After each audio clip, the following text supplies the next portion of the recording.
Live from WRAL News Headquarters in Raleigh, your number one source for local news. WRAL News, coverage you can count on. We have gray skies across most of the region right now, but expect partly cloudy conditions through the afternoon. Today stays mild, but a front will bring us some cooler temperatures for the weekend. I'll show you what it will feel like. Plus, crews from at least 8 different fire departments were up late fighting a fire in Johnston County. Their efforts to put that fire out. And today, Durham school leaders will meet to talk about pay issues that have caused problems with classes and bus routes this week. Coming up, the two options they're considering that could resolve the problem.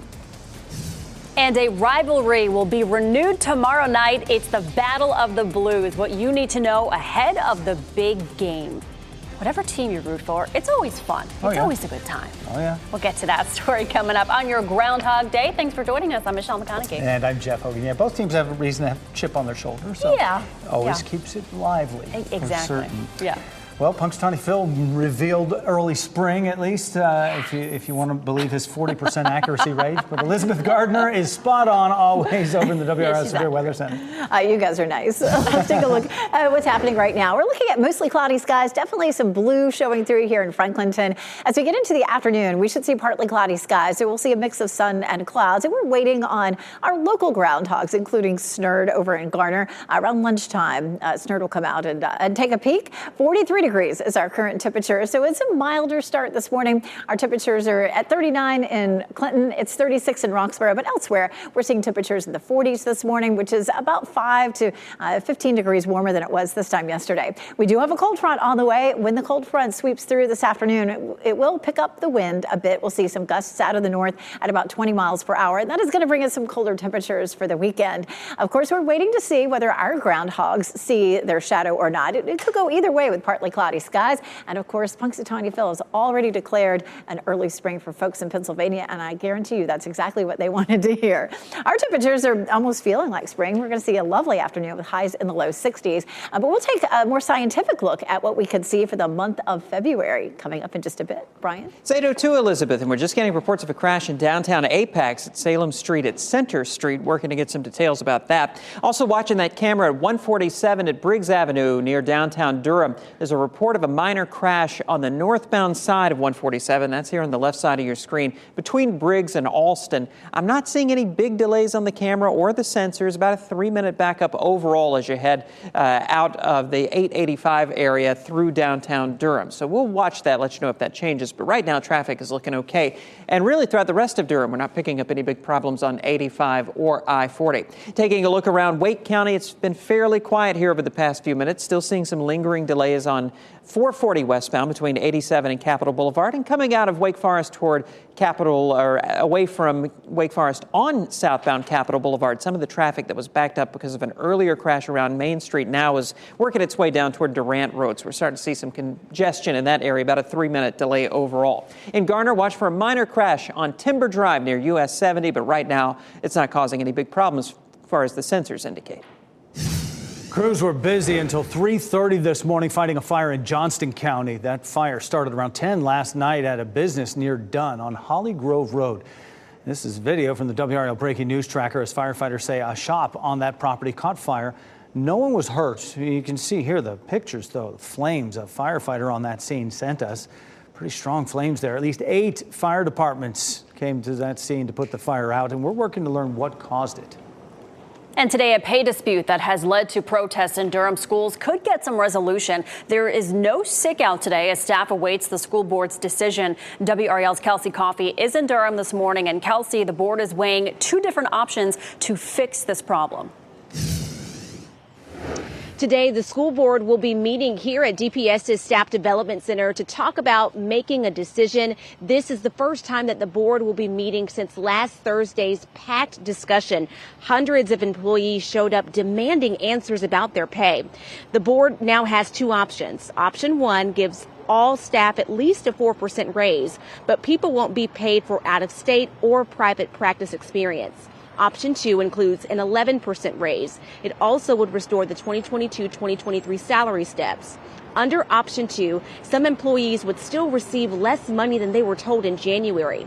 Heidi Jo Hetland is a part of the Durham Association of Educators, and she says the group should have had input on this issue. decisions are being made without anybody that's on the classified staff, without any educators present. It's being made by board members. There's zero transparency on what has got us to this point. And if we had had a seat at the table, the DA had a seat at the table from the very start, then I don't think we definitely would not be in this place. We'll keep you updated on what comes out of this meeting today, and the meeting is scheduled for this afternoon at 3 o'clock. Kelsey Coffey, WRAL News in Durham. Clayton police say 3 young men are charged in a shooting and robbery. 18-year-old Andrew Teague, 19-year-old Jaden Chapman, and a 17-year-old are charged with attempted first-degree murder, robbery with a dangerous weapon, and conspiracy. This happened Sunday in Clayton. Anyone with information is asked to call Clayton police. An advocacy group fighting for the rights of public safety employees killed on the way to and from work is celebrating a victory right now. It comes after the death of Raleigh police officer Gabe Torres. The state now recognizes it as happening in the line of duty. Torres was one of the 5 people killed in the Hedingham shooting in 2022. It happened while he was on his way to work. His family spent months fighting for his death to be classified as in the line of duty, but the state wouldn't recognize it. With help from the Raleigh Police Protective Association, that has now changed. A look at the state budget shows amendments for public safety worker death benefits to include law enforcement murdered by gun while off duty but on the way to work. That makes the Torres family eligible for those death benefits. Unfortunately, Officer Torres' wife had to wait, some time to receive this, but late is better than never, so she will receive these benefits. And WRAL reached out to the Torres family. We have not heard back. Now, Armstrong says the state provided $200,000 in benefits for them. He also said the fight continues for federal benefits and for Officer Torres to be recognized on the Officer Down Memorial page and the National Police Memorial in Washington, D.C. A fiery plane crash in a mobile home park in Florida has left multiple people dead, and we're expecting an update this morning from officials about the scale of this tragedy. This crash happened just after 7 o'clock last night in Clearwater, that's just outside of Tampa. Authorities say the pilot reported an engine failure before crashing into a home, and the flames quickly spread to others. Officials say the death toll includes people who were on the aircraft as well as on the ground. They have not revealed how many people were killed. The FAA and National Transportation Safety Board are investigating. It's Groundhog Day today, and a family event in Garner is celebrating an annual tradition. Snurd the groundhog will make his prediction for an early spring or 6 more weeks of winter. The event gets started at White Deer Park on Aversboro Road, 10 o'clock this morning. There'll be other live animals there visiting the Nature Center, along with educational activities for kids. And then Snurd will come out and make his prediction at noon. And Sylvia, that prognosticating armadillo from Apex, will make her prediction this morning as well. She visits a different elementary school each year. This year, she'll visit Olive Chapel Elementary School. Last year, Sylvia predicted an early spring, so we'll see what her thoughts are this time around. She's cute. I think she's adorable. Yeah. All right, well, UNC and Duke will renew their rivalry on the court tomorrow night in the Battle of the Blues. ESPN's College Game Day basketball pregame show will be in Chapel Hill for the big game. They'll be live from the Dean Smith Center tomorrow. The hour-long show will be live starting at 11 a.m. Lines can start forming at 7:30 tomorrow morning when the Smith Center doors open at 8:30. The UNC clear bag policy will be in effect for the game. All right, UNC has home court advantage for this one. Duke won both games in the regular season last year. WRAL will have team coverage of tomorrow's game and all the fanfare. The game is at 6:30. We'll be helping you get ready for it on our 6 p.m. newscast. And be sure to tune in to WRAL News Plus as soon as the game ends for your Battle of the Blues post-game coverage, live reports from our crews in Durham and Chapel Hill. You can find WRAL News Plus on Channel 34 over the air, Spectrum Channel 1257, or in the WRAL app. Coming up 6 months after the Maui wildfires, things are slowly returning back to normal. Coming up, we'll hear from the owner of the first restaurant to reopen since the fires and the efforts to rebuild the community. Plus, today is National Wear Red Day for Go Red for Women, and we are raising awareness about the cardiovascular risk factors for women and the warning signs you should be looking out for. And it's also Groundhog Day, so we're watching the cloud cover right now in Warrenton. It's fairly cloudy, and we're seeing that across much of the region. I'll show you when we can see a little more sunshine later today and a mild afternoon coming up.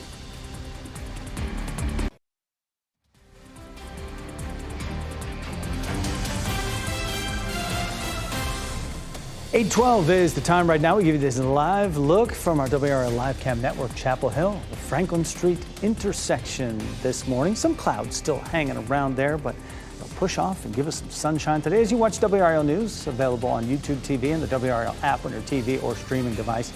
And it is much warmer when you step outside this morning. Yeah, we're still in winter, Elizabeth, but warmer. We do, and it's cloudy out there too. We take a look at Goldsboro as well as Apex, Chapel Hill, courtesy of Top of the Hill Restaurant and our Fayetteville newsroom there. Looking at a good bit of cloud cover in Chapel Hill, I can see a few blue spots there kind of peeking through the clouds. I feel like by the time we get to lunchtime, we're going to see a little bit of a break, but later in the afternoon, we'll see this front coming through. It will be a rain-free front, but it will bring some clouds along with it, so it'll be partly to variably cloudy through the afternoon. That's going to open the door to some cooler air that filters in for the weekend. Our highs over the weekend will be about 10 degrees cooler than what we'll see today. Here's a look at Futurecast, and we're definitely seeing some cloud cover across the region, but we'll pause it there right at lunchtime, and we should, at that point, maybe see more sunshine than cloud cover, maybe significant for the groundhogs around here. And then during the afternoon, a bit more cloud cover filters in along with that front, and the wind will pick up a little bit too. But a mild day at 63. Tomorrow, we're 53, so a good bit cooler, and then 55 on Sunday. For the most part, we're going to see dry conditions and a good bit of sunshine. Groundhog Day forecast, of course, snurred in Garner. I think it's a 50-50 chance for their snurred sees its shadow for 6 more weeks of winter or not. Punxsutawney Phil already came out and saw a shadow, so early spring for folks up there in Pennsylvania. They were very happy about that. All right, so let's put a little science to this. We do a 7-day forecast because our short range forecast, where we can show you specific times of precipitation or temperatures, are really good for about 7 days or so. So if we want to look at something beyond that, we look at the climate models, which show trends, but nothing specific. So we can look ahead for the month of February, and it looks like we'll have potentially near normal temperatures, or at least we have a good chance of near normal temperatures. So what does that look like? Well, today, the high is 53 for normal. By the middle of the month, the normal is 56. By March 1st, it's 59. By March 15th, it's 63, which is the high temperature that we're looking at for today. So if we have near normal temperatures, it would keep us mostly in the 50s for the month of February, but we're still likely to have at least a few ups and downs. If you're headed to the mountains this weekend looking for a little snow, you want to hang on to some winter. The ski resorts are in good shape right now. They'll see highs in the 40s up around Boone for tomorrow and for Sunday. Down in the southern mountains, temperatures will be in the 50s. If you're a beach person, there'll be lots of sunshine along the coast both days, but it's still cool. Temperatures in the mid 40s to low and mid 50s for both Saturday and Sunday. And of course, we'll see mid 50s here too. 53 Saturday, 55 on Sunday, and 50s stick with us for most of next week. Check out some of those overnight lows. We're going to be very close to freezing for much of next week. Brian? 8:15 right now, Elizabeth. I want to take you to downtown Apex here on the WRAL Live Cam Network because we can see that crash I mentioned just a little while ago at the intersection of Salem Street at Center Street. You can see that ambulance over here in a parking lot. All the activity apparently has been moved into the parking lot, so we're not seeing any problems there on Salem or Center Street. Just wanted to show you that traffic is flowing freely there through downtown Apex. We still have that crash reported up on 147 northbound just before you get to Alston Avenue. Still not seeing any big delays with that one. On the southwest side of Raleigh, there may still be some activity out at Tryon Road at Lake Dam Road with that earlier crash that was blocking some lanes, created some delays. The delays have worked themselves out, but still, Raleigh 911 says there's a unit out there, so move over at least one lane if you can to give them some room to work. And in Garner, they still have that crash reported at Timber Drive, right around the US 70 intersection there where Timber Drive becomes Hammond Road. Still watching a little bit of a backup on 440 westbound this morning from 87 to just beyond New Bern Avenue, adding up to about a 3-minute delay overall, but overall it's a smooth ride as you head out toward Capitol Boulevard, Glenwood, and beyond. And happening now in the WRAL Live Center, as Elizabeth mentioned, it's wet for us around here, but take a look at new video into a newsroom. A much different scenario on the West Coast, particularly San Diego County. A flood advisory in effect this morning. San Diego County drenched by a supercharged storm for the second time in less than 2 weeks. The weather created runoff in areas recently flooded and stalled traffic on freeways. A number of officials have been just updating San Diego County residents for the better part of the morning. So far this morning, thousands of customers remain without power. We'll, of course, monitor this story for any new developments here in the WRAL Live Center. Ken, thanks. More natural disaster. Nearly 6 months now after the devastating wildfires in Maui, a restaurant is the first business on Lahaina's Front Street to reopen. Chelsea Davis reports the owners say this major milestone is an important part of the healing process. How was everything going over here? Very good. Some may say there's starting to be a sense of normalcy in Lahaina. Enjoy, you guys. Mala Ocean Tavern is the first business on Front Street to reopen after the fires nearly 6 months ago. Front Street is known as Ground Zero. The owners were able to get the National Guard roadblock to move down just a bit, just so people can come to their restaurant now. And everyone is welcome. The rubble surrounding them is still widespread, but the owners say reopening was important. We totally recognize we are reopening Lahaina. We are reopening Front Street, and we accept that responsibility very seriously because we want to rebuild this community. We're a part of it. Caleb Hopkins lost his home in the fire. He says reopening gives him and his team hope, and they hope it can do the same for their customers. As somebody that lost everything and we still have this, you come down here and you just see it's okay. It's okay. Yeah, you'll probably cry when you walk in the door.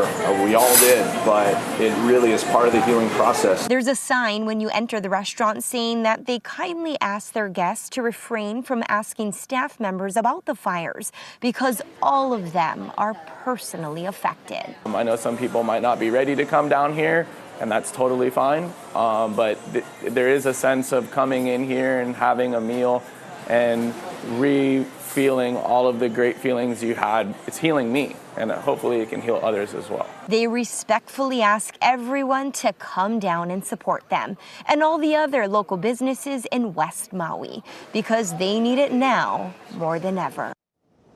Chelsea Davis reporting there. And another sign Lahaina is returning to normal. Preschoolers at Lahaina Head Start returned to school this week. It was the only preschool that was spared from the fire. Tomorrow marks 1 year since that devastating train derailment in East Palestine, Ohio. 38 cars jumped the tracks. Some even burst into flames, leaking toxic chemicals. In October, EPA report did not show any concerning levels of contaminants. State regulators also say the tap water is safe, but many in East Palestine still worry about the long-term health impacts. Norfolk Southern says the cleanup is nearly complete. Trains still run throughout the day. More than 100 people on Cunard Cruise Line's ship are not having an enjoyable vacation right now. There is illness spreading on board. At least 120 passengers and 16 crew members on the Queen Victoria are suffering from vomiting and diarrhea. That ship took off from Florida on January 22nd for a 16-night cruise that ends in San Francisco on February 7th. CDC says the cause of the illness is not known, but those symptoms are consistent with norovirus. Nearly 2,000 passengers and crew are on board in total. Alabama lawmakers have announced a bill that makes it a felony to fake a kidnapping. This bill is in response to the incident last year where Carly Russell staged her own abduction. The 24-year-old eventually admitted to the scam, but not until after an extensive 3-day search was performed. The bill would punish someone who files a false report of an abduction with up to a decade in prison. If Alabama Governor Kay Ivey signs it into law, it would be scheduled to go into effect October 1st. A Robeson County man is left looking for answers after a state agency that agreed to build him a new home has backed out on the plans. Derek Virgil's home was badly damaged in Hurricanes Matthew and Florence, and now Rebuild NC says it can no longer help him. Virgil says Rebuild NC told him 2 months ago that he was approved for a new home after living in a damaged one for years. He was told to move out and shut off the utilities. But 2 weeks ago, Rebuild NC told him the deal was off because he did not have enough land to build a new home. Now he has nowhere to go. Virgil was told that he has 90 days before his case is closed. Rebuild NC told him they have no plans to help him turn back on the utilities they told him to turn off. For the first time in more than 20 years, federal authorities are making meaningful updates to regulations on opioid treatment programs. The programs provide medications like methadone for people with opioid use disorder. The final rule update from the Department of Health and Human Services will allow opioid disorder treatment through telemedicine and at home. The changes are designed to make getting treated easier. And today's also a reminder from the American Heart Association that cardiovascular disease is the leading cause of death in women, including different racial and ethnic groups. The risk factors for women include an unhealthy diet, high cholesterol, and high blood pressure. And new this morning, the findings of a recent study show that black women under 35 being treated for high blood pressure are 3 times more likely to be at risk for having a stroke. The preliminary findings will be presented next week at an international stroke conference. Now, we should also note that women are more likely than men to have heart attack symptoms unrelated to chest pain. Doctors say cardiovascular issues can mimic other symptoms. For example, neck, jaw, or shoulder discomfort or pain in the abdomen can be symptoms of heart disease in women. All factors for all of us to keep in mind as we monitor our heart health. Coming up, after weeks of disputes between Durham school employees and the district, a solution is near. We'll break down the 2 pay options classified employees could receive in hopes to get things back on track for the district.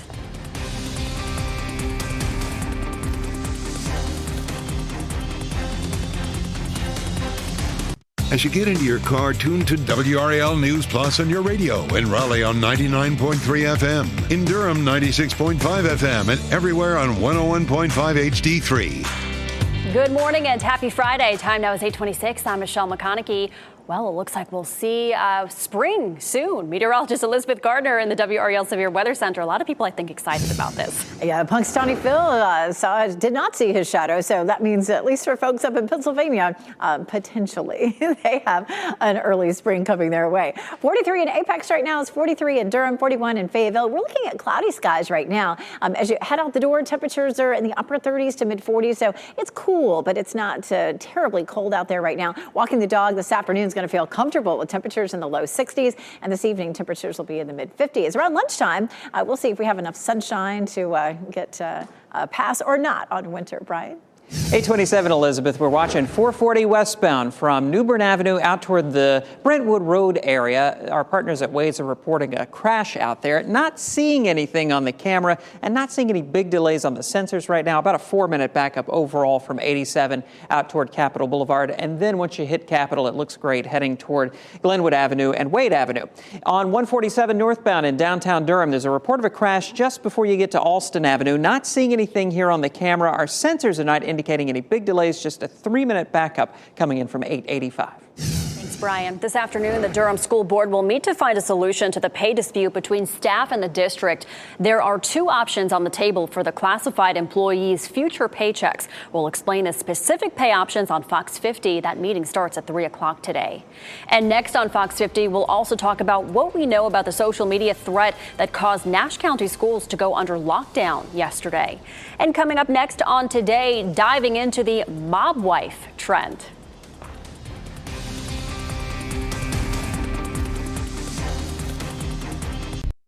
Shot in 4K ultra high definition. Your number 1 source for local news. WRAL News. Coverage you can count on.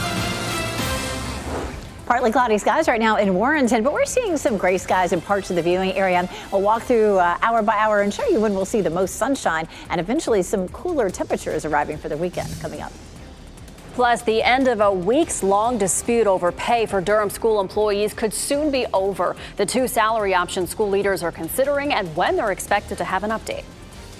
Carolina is looking for a little redemption after getting swept in last year's Battle of the Blues. What you need to know if you are headed to the first matchup here in the regular season in Chapel Hill. The Dean Dome will be rocking tomorrow. College game day there. Oh, what a great scene, college basketball season. So fun. I'm Jeff Hogan. Good to have you with us. And I'm Michelle McConaughey. Yeah, we'll get to that coming up in a little bit. But first, we have to talk about the weather today because that's going to be beautiful. Meteorologist Elizabeth Gardner has a look over the Bull City, Durham. I mean, we're going to warm up until like the 60s today.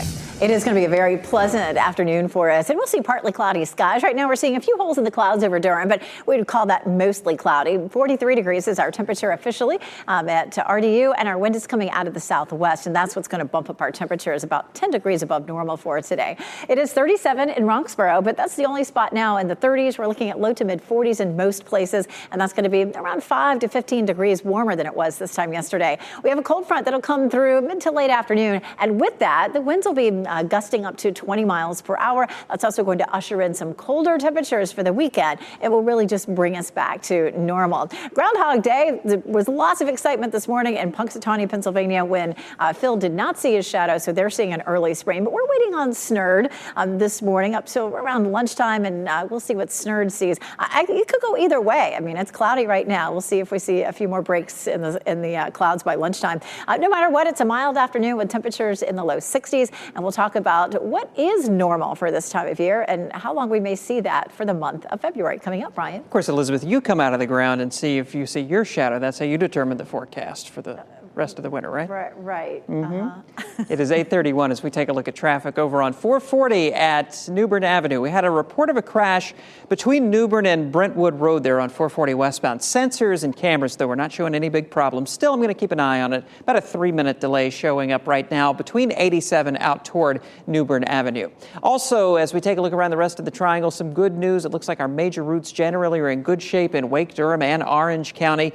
An earlier crash at Tryon Road at Lake Dam Road has cleared. Also, that earlier crash in Garner on Timber Drive at 70 is cleared in the past few minutes. Still seeing a couple of minor incidents out there in Wake County, but they're not causing any problems as far as we can tell. Look out in Durham. There's a report of a crash on 147 northbound just before Alston Avenue. But again, not seeing any signs of problems on the camera, and the sensors there indicating only a 3-minute backup between 885 heading into downtown Durham. All right, thank you, Brian. Crews were busy until 3:30 this morning fighting a fire in Johnston County. That fire started around 10 p.m. last night at a business near Dunn on Holly Grove Road. This is video from the WRAL breaking news tracker. Firefighters say a shop on the property caught fire. Luckily, nobody was hurt. You can see here the pictures of the flames a firefighter sent us. It took 8 fire departments to put that fire out. We are working to learn what caused this fire. A mother in Roanoke Rapids is facing felony child abuse charges. 26-year-old Tracy Fleming is in custody after investigators found what they described as emotional and mental torture of 2 children under 16.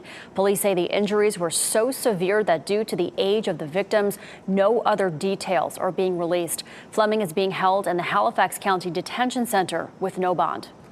Today, a funeral is happening for a teen killed in a crash on I-95 last week. 17-year-old Alan Lockamy will be laid to rest after a service at Edgerton United Methodist Church in Selma. 4 o'clock this afternoon is when that happens. Lockamy is one of 4 teens who died in the crash in the early morning hours of January 22nd. Today, President Biden will meet with the families of 3 soldiers killed in Jordan. These meetings will happen at Dover Air Force Base in Delaware. Sergeant William Rivers, a Specialist Kennedy Sanders, and Specialist Brianna Moffitt died in that strike. They are all from Georgia and worked out of the 718th Engineer Company at Fort Moore. And today, the state's Violence Prevention Advisory Committee will meet to talk about strategies for making communities safer. The committee is made up of 25 people from across the state, including law enforcement leaders, health professionals, and community activists. Their meeting gets started at 10 o'clock this morning. We've learned the name of the man arrested after a boy was shot at a Raleigh apartment complex. It's 30-year-old Traverse Calhoun. WRAL Sky 5 flew over the scene on Otters Run Court yesterday, right near the intersection of Atlantic Avenue and Spring Forest Road. The juvenile victim is expected to survive. Crime scene tape surrounded the parking lot there, and at least 2 shell casings were found at the scene. Today, Nash County Public Schools will return to normal after going on a soft lockdown yesterday because of a social media threat. Officials say all 28 schools went into lockdown just as a precaution. There was an increased police presence at the schools while that threat was investigated. Officials determined the account that would posted the threat was fake through their investigating. Groundhog Day today, and a family event in Garner is celebrating the annual tradition with Snurd the groundhog, making his prediction for an early spring or 6 more weeks of winter. We'll see.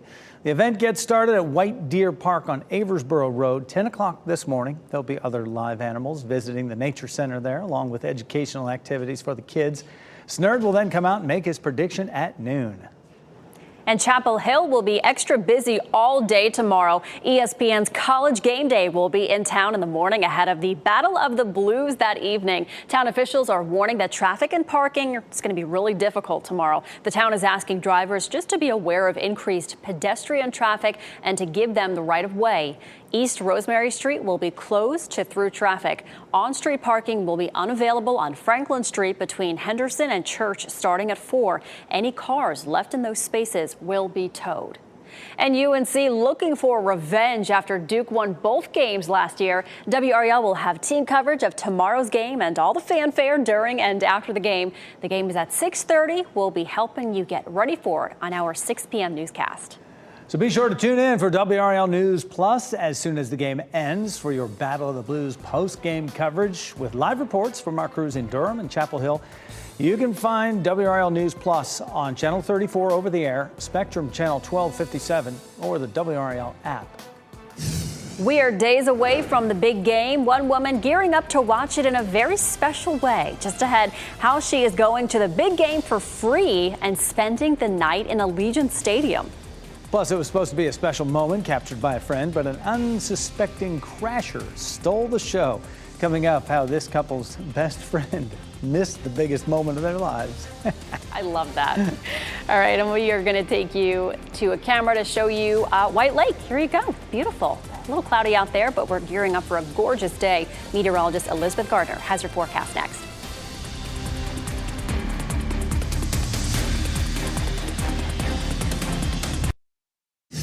Get out.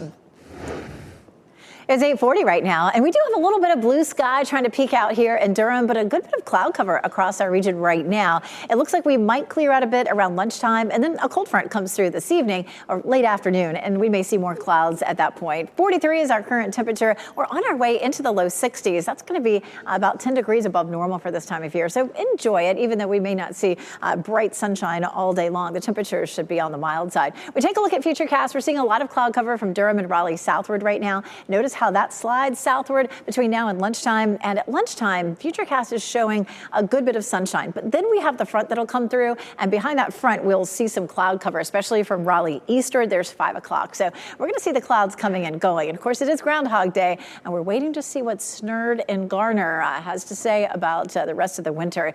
It could go either way with these clouds that are hanging around out there. Right now, temperatures are in the 40s. It's 48 in South Hill, but 41 in Fayetteville and Clinton. And we have temperatures anywhere in between, which is anywhere from about 5 to 15 degrees warmer than it was this time yesterday. So waiting on Snerd.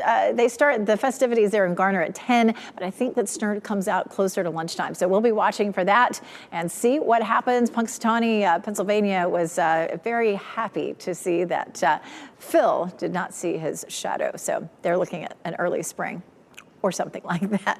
Around town today, it may feel a little bit like an early spring at 63, but then we're cooler over the weekend. We'll see a high today of 59 in Durham, 65 in Fayetteville, but this is the front that will drop southward, and it will help to draw down some colder air, and we'll begin to feel that overnight tonight and into the weekend. And it looks like for most of next week, too. We're going to see more of a flow coming out of the north-northwest. We're not talking about an Arctic outbreak by any means, but it'll just pull us back down to normal. Normal high 53, 63 will be our high today, and then 53 Saturday, and we'll hold it in the low to mid 50s well into next week. Lots of fun around our area over the weekend. A big one in Chapel Hill. It's Battle of the Blues, and of course, beginning with the ESPN Game Day. If you're headed out there to get in line at 7:30, grab a coat, take it with you. It'll be cold. If you're wandering around Chapel Hill, temperatures will be in the low 50s, and then game time, mid 40s. It does look nice and dry, and it's dry and cold for the Krispy Kreme Challenge, too. Temperatures at race time there in downtown Raleigh in the upper 30s. For us, it's a nice dry weekend,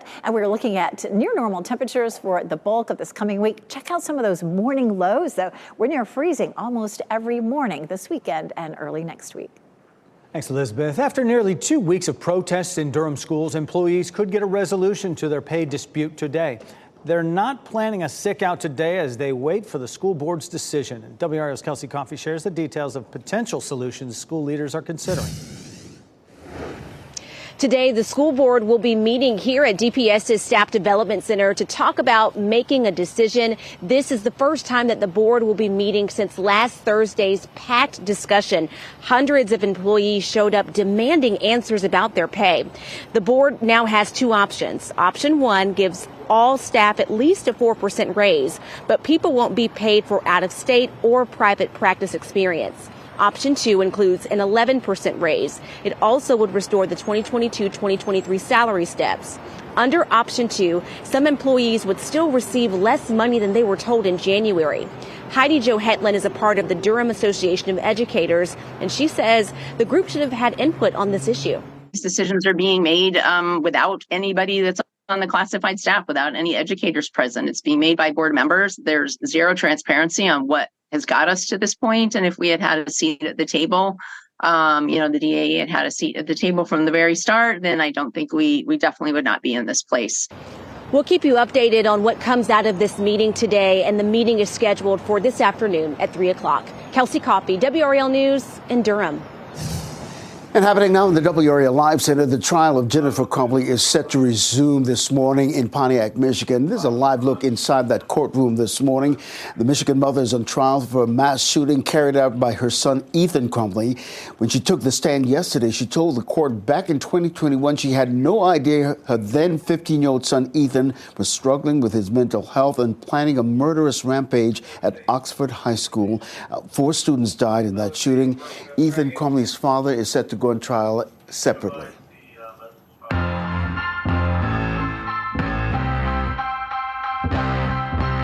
Well, there is something for everyone around the Triangle this weekend. From a dog mom get-together to a famous comedian coming to Raleigh, but we start with the annual Krispy Kreme Challenge. What a tasty way to do this. 2,400 calories, 12 donuts within 5 miles in about an hour. The annual Krispy Kreme Challenge is back. The race tests not only your physical fitness, but your stomach. It gets started Saturday at 8 a.m. at the Bell Tower on NC State's campus. The runners will race from campus to the Krispy Kreme on Person Street and then back. If you're out driving around that area, by the way, beware some of the road closures and folks out there with their donuts. And an early Galentine's get-together for the dog moms of Durham. This Valentine's-themed social meetup lets your dog paint their own canvas masterpiece. There will also be treats and goodies for both dogs and their owners. It is from 3 to 6 p.m. at Bull City Cider Works. Comedian Theo Vaughn will be at PNC Arena tonight for his Return of the Rat tour. Tickets are on sale at Ticketmaster starting at about $60 after taxes. And the show gets started at 8 o'clock tonight. Doors open at 7. Leaders from across the state took part in a day of giving at a Boys and Girls Club in Durham yesterday. This is video from that event. More than 100 members from several organizations, including the U.S. Marshal Service, the Salvation Army, and the Durham Sheriff's Office, all helped out. Volunteers had the chance to play games with the children and provide tutoring and mentorship.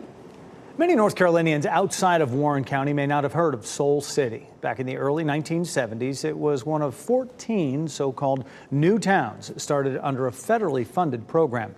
It was the vision of Floyd McKissick Sr. to develop more than 3,000 acres of land in Warren County. It was supposed to be a black utopian community with homes, jobs, and recreational facilities. While McKissick's vision was never realized, today Soul City still stands as a symbol of what could have been.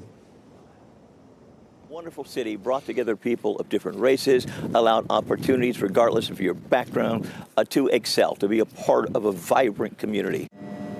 Many of the buildings around Soul City are abandoned now, but new homes are being built and people are living in Soul City. Coming up tonight at 5:55 on WRAL, we look at the history of Soul City, what derailed that project, and the hopes for the future as we celebrate Black History Month. Well, Elmo opened up America's eyes to a grim truth. The kids aren't all right. We told you earlier this week about the character's post on X, asking just simply, how is everybody doing? The answers got real. Thousands of people chimed in with posts like, I'm depressed and broke. I'm at my lowest. Thanks for asking.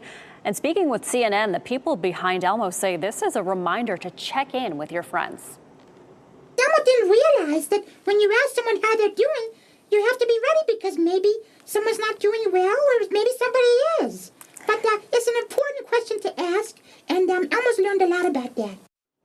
And of course, Elmo has been a mainstay on Sesame Street for decades now. People who grew up with him as children are now old enough to have adult kids of their own. The official Sesame Street X account chimed in to direct posters to direct them to mental health resources. Here's a good one. Johnston County brother and sister Robbie and Samantha, along with their spouses, got the surprise of a lifetime when their babies were born on the same day. This brother and sister don't share the same birthday, but now their daughters do. Cousins Elena and Riley are very close in age, born on December 17th, about 15 hours apart.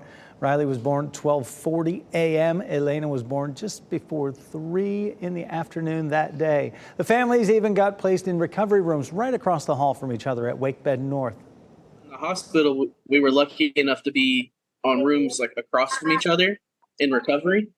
So, like we took the babies over there and they got to meet each other. Well, they'll be fast friends. What a celebration. Congratulations to those families. Built-in best friend right there.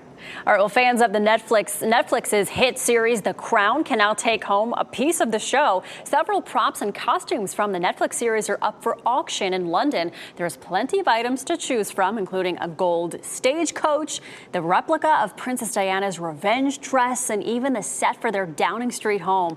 There's already an online auction underway, and live auction takes place next week. I can only imagine the prices. Actor Garrett Morris is celebrating his 87th birthday with a star on the Hollywood Walk of Fame. The actor is known as one of Saturday Night Live's original not ready for primetime players. He also appeared on shows like The Jeffersons, Married with Children, Martin, The Jamie Foxx Show, plenty more appearances. Morris joins other SNL alums on the Walk of Fame, including Chevy Chase and John Belushi. In today's entertainment news, the People's Choice Awards is honoring Adam Sandler. Some members of the Grateful Dead are headed to Vegas, and Bryan Cranston talks about his Argyle character. Here's David Daniel with the Hollywood Minute. Marx Brothers and Jerry Lewis and Laurel and Hardy. Icons all, and now so is Adam Sandler. The comic actor is set to receive the People's Icon Award at this year's People's Choice Awards. He'll be honored at the awards ceremony April 18th. Dead & Company lives again at Sphere. The Grateful Dead offshoot band, which wrapped its final tour last year, has announced 3 shows a week for 6 weeks at Sphere in Las Vegas, with a unique set list each week. The shows begin May 16th. More info and ticket options at deadandcompany.com. I want all assets on them now. I need her to write the next chapter. Argyle co-star Bryan Cranston says even in a big fun action movie, building a character is essential. You're starting to spin that dial, and it can grow larger or more subtle and nuanced. Look at the way see? Notice this? Just it's connected to my body, yes, see? All in tune. Yeah. And that's what I do on the set, and it annoys everybody. Do you want it high, bigger, lower? Argyle is now in theaters. In Hollywood, I'm David Daniel. It's a new era in Charlotte. The Carolina Panthers formally introduced their new head coach and general manager Thursday at Bank of America Stadium. Here they are. They say they are ready for a new breed. Dogs. Like, we need some dogs. Yeah, they do. Dan Morgan, the new GM, knows a thing or two about dogs, helping the Panthers get to a Super Bowl as a player. Now he is tasked with fixing up their roster. Football fans are spending thousands on their tickets to the Super Bowl, but one woman will get to go for free and spend the night. Jametta Barden from Atlanta was chosen to sleep in an Allegiant Stadium suite the night before the Super Bowl. She won the Ultimate Upgrade contest put on by Courtyard by Marriott. Barden is bringing her son with her for that sleepover. The suite looks like an upscale hotel room with a view of the field right about the 10-yard line. All right, well, a best friend tasked with catching a proposal on video got a little distracted. This video is going viral on social media. The moment the boyfriend reached in his pocket for the ring, her best friend Mary got distracted by a rustling noise, turns the camera, and finds this, a raccoon. The camera moved with her, and when she turned back, she missed the entire "Will you marry me" on one knee part. Listen, I'm still waiting for this moment to happen for myself. If my best friend did this, I would be so mad. Major whoops right there. Oh my gosh. I just hope for you when it does happen, there are no raccoons involved. I hope not either. All right, we're headed off to break. Raccoon-free lottery numbers on your screen right now. Another check on the forecast and traffic ahead.